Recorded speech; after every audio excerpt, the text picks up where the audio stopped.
четеш, 6 месеци не спиш и след това се будиш като българин. И пак тук пропагандата в Македония опитва това да го свърти срещу нас. Легна, заспа, стана българин.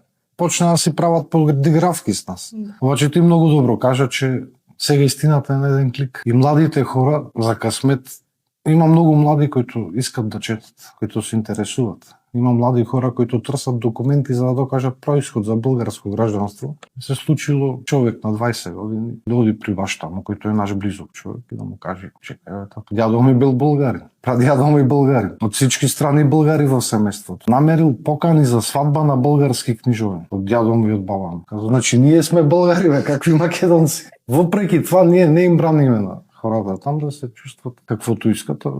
Повечето хора са свестни. Когато имат възможност, когато се чувстват безбедни, спокойни, казват, аз знам, че дядо ми. Какъв беше дядо ми и прадядо ми, ама това е сега положение.